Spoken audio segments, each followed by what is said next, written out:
G'day guys and welcome back to the channel, and today we'll be reviewing the Cats and the Dogs clash. Happy 350 games to Joel Selwood, who gets chaired off in another momentous occasion, it has to be said. And the Cats obviously got the job done, which was great. 28-point winners in the end in what was quite a fiery affair and a very tough game, especially early on in the piece. But the Cats found some, they got their game going after quarter time, and yeah, some electric football played throughout the night, which was great. Joel gets to take home another win. I believe he's got the record now for wins as captain, which is hanging around 160. So brilliant effort from him individually, and it's a credit to the coaching staff for keeping us, really competitive side for such a long period of time, and well done to Joel for reaching the milestone. So very proud of the win. It was a tough game, no doubt about that. We had our worries and issues early. As we look at the timeline throughout the match, we can see the first 4 goals. That's what happened. We're looking a little bit ordinary, but I was pretty happy to hold firm and go, well, the Dogs are throwing their punches, and let's just get to quarter time, not 7 goals down. Because they were definitely, firing on all cylinders, and they were playing some really good footy. And I mean, that's what I expect from a team that's, fighting for a final spot. They're going to be playing like their life depends on its elimination final for them. It doesn't mean as much to us, but the Doggies obviously had to win. We didn't have to win, but obviously having Joel there for 350, you almost have to win it for him as well. But from a pure ladder perspective, taking Joel's 350 out of the equation, not one that was the end of the world if we lost. So yeah, it was a different story for the Dogs, and they definitely came out early, and they were very, very difficult. So they were able to, win in the contest. It was pretty simple what was happening. They were winning the ball of the contest. They were, running out of stoppage really, and exiting that centre clearance stoppage pretty easily. And then their forwards, looked pretty dangerous. The ground ball was definitely in their favour early on in the piece. Their pressure was, immense. We couldn't, couldn't really handle the heat in the kitchen early on, and they definitely punched us in the mouth pretty early on. And to our credit, we were able to, find a major on the scoreboard. Paddy squeezed one through with a set shot, and we got to quarter time, 19 points down, and it was an absolute disaster. And we were playing, pretty average footy. So early on, we were over handballing it a fair bit and really inviting the Bulldogs' pressure in. We definitely gave them, some really good looks, and we were a little bit loose defensively, just weren't quite switched on as well as the Dogs were.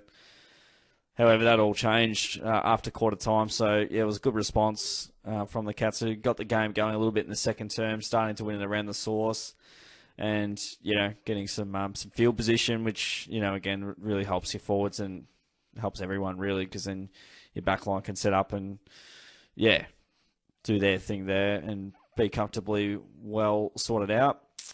The Dogs don't really have they dropped Keith, which I don't know why, but they did. They don't have a renowned defence, and you've got the three-headed monster down there, and you've got Stengel and Close and Myers, who are really dangerous.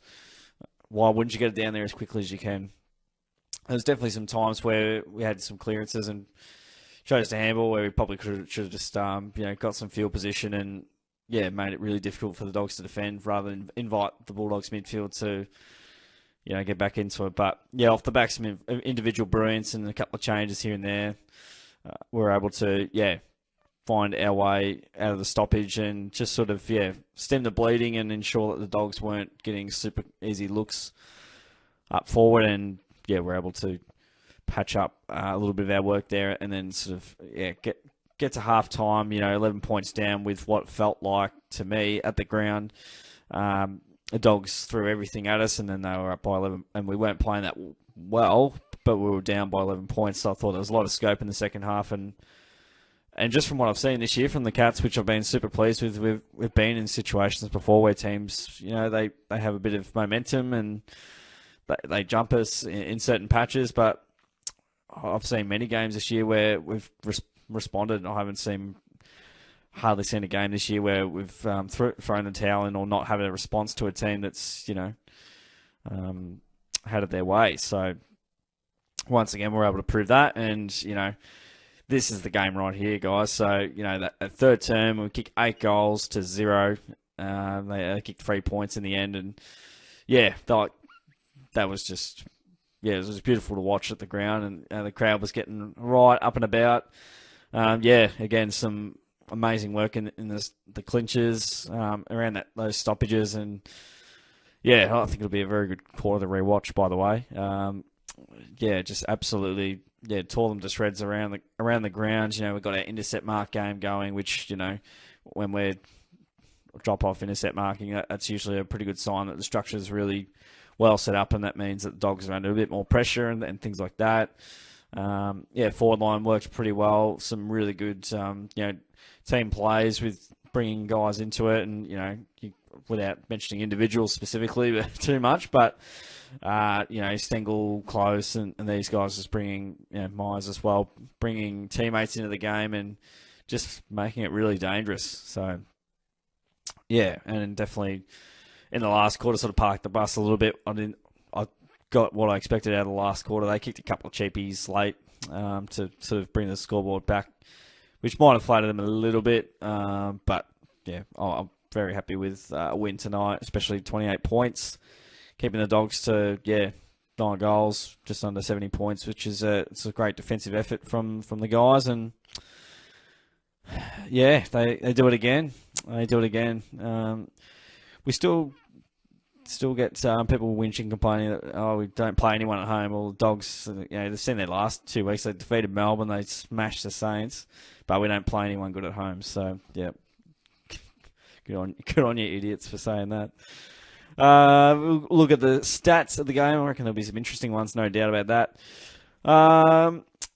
Disposal-wise, pretty even. Dogs just got the job done there. And from a kicking perspective, well, this is great because it definitely felt like there was a lot of handballing early on. Inside 50s get the Dogs under 50, which is really positive. We usually get around that just under 60 mark, probably 57, 58 sounds about right. So, we got really good supply up forward. The spatial efficiency was a little bit down. I mean, it was a little bit with a dewy night, but overall pretty well effective. And 24 scoring shots from 55 entries. So efficiency inside 50 was really positive. Nearly once out of every 2 scoring shots there.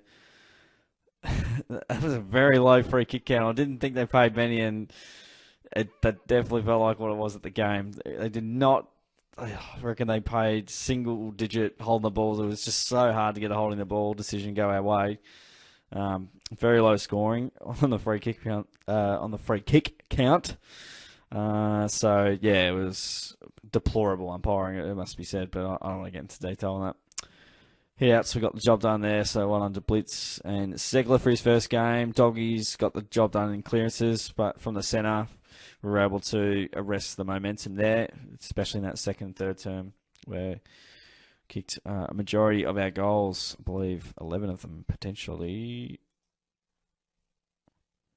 Yes, that looks about right. 11 of our 14 goals in the second and the third term. That's good.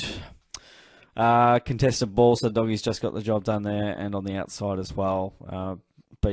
It's been great not having to win the contested ball count to win the game.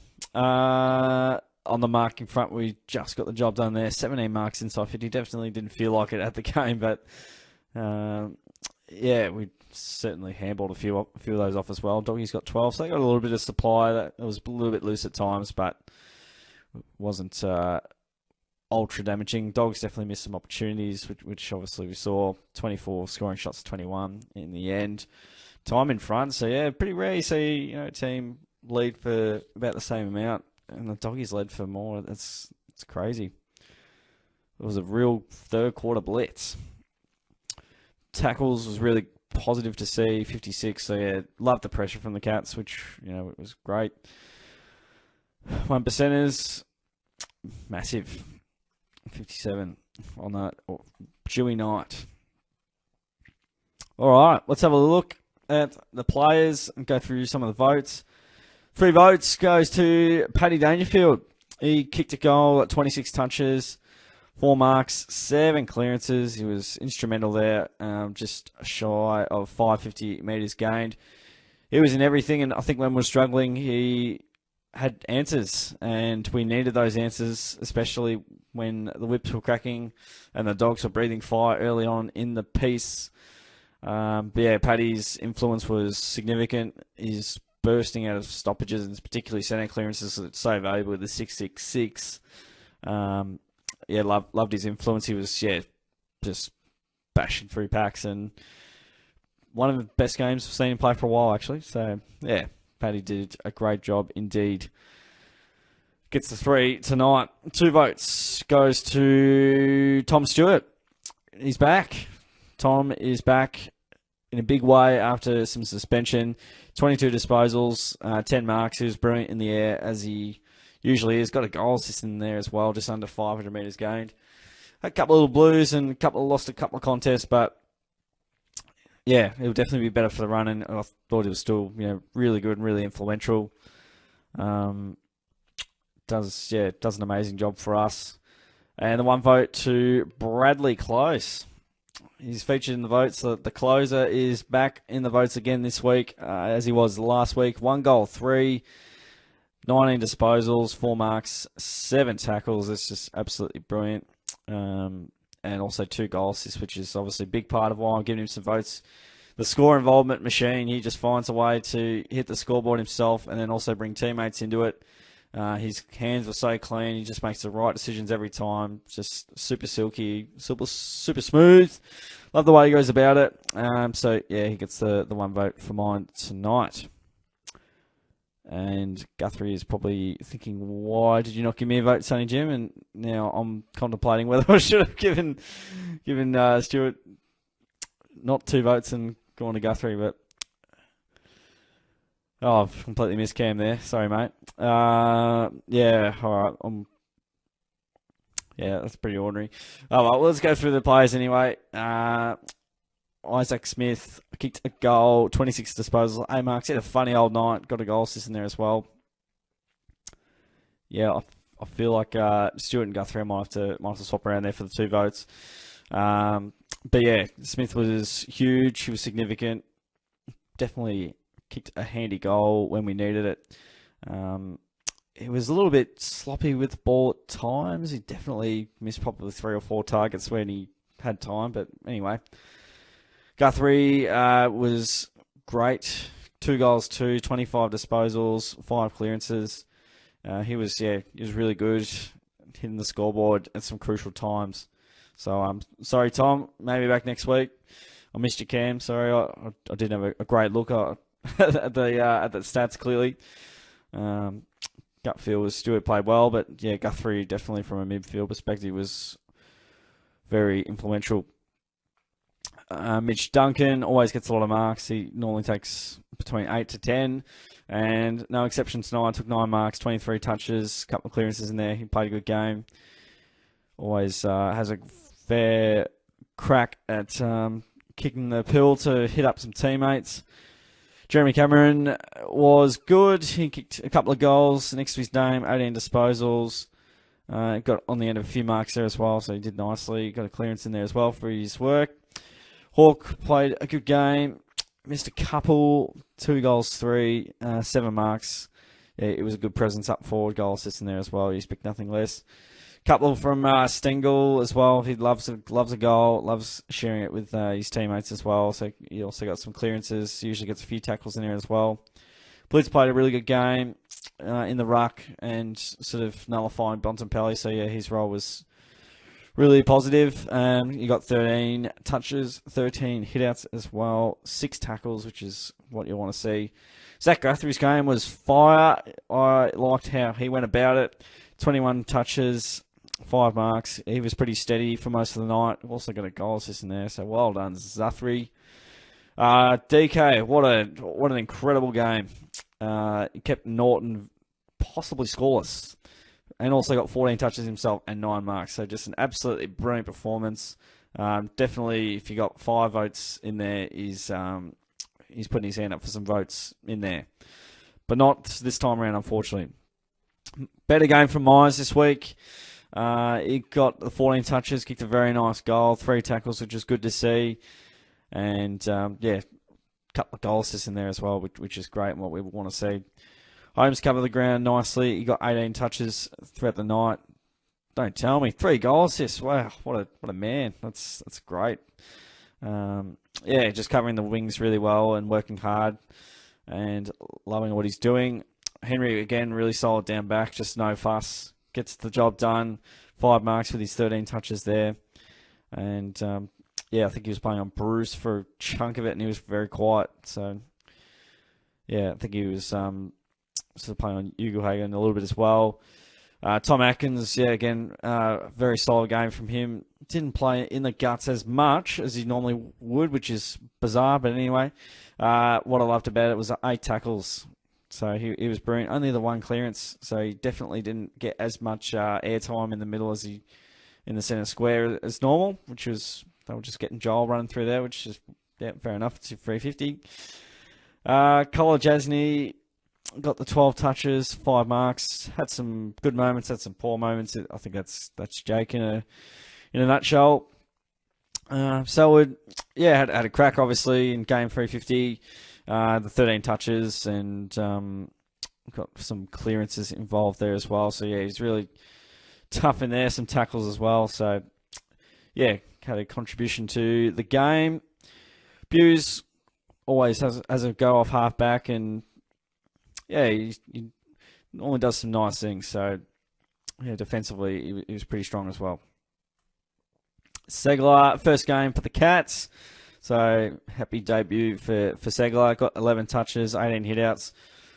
Got a few clearances in there too. A couple from the centre square he was bursting out. So, it was all right. He definitely dropped probably 3 marks. But, he tried hard. Had a good old crack. But, again, he'll be better for the run with some more weeks in the legs.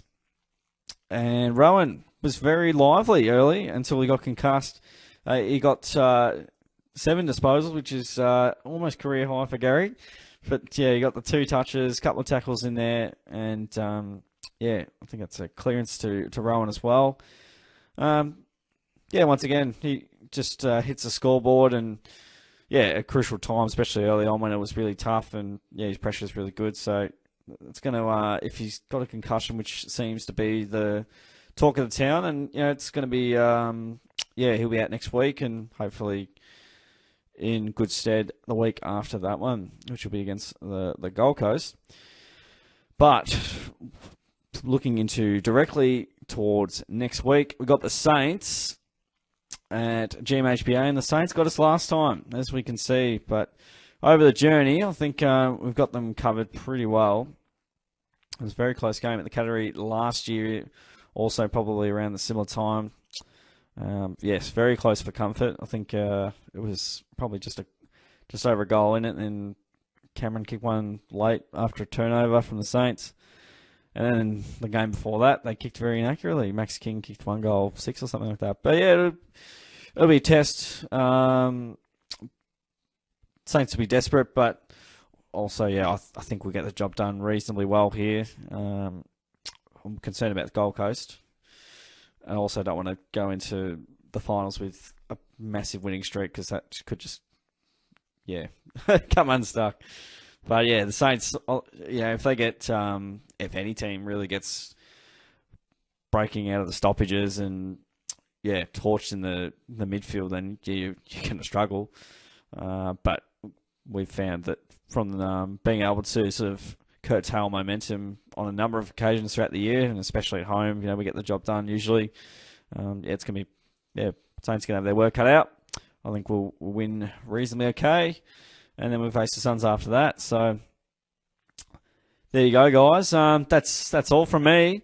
So, congratulations, Joel, on game 350. Love your work, mate, and keep up the Herculean efforts you've had over the last 15 years. And it's been, obviously a massive contribution to the club and, driving the stands from the top and, ensuring sustained success. Maybe not on the premiership count front after, the 2011, but hopefully we can address that this year. But to be relevant for such a long period of time, over 15 years, to have hardly a blip on the radar, it's been a monumental effort. So kudos to Joel and the Cats. Cats by 28 points. A good win over the Dogs down at the Cattery for round 20. Appreciate you guys joining in on the review. Don't forget to give it a like, smash that subscribe button, and I appreciate you guys tuning in. I'll see you all on the next video.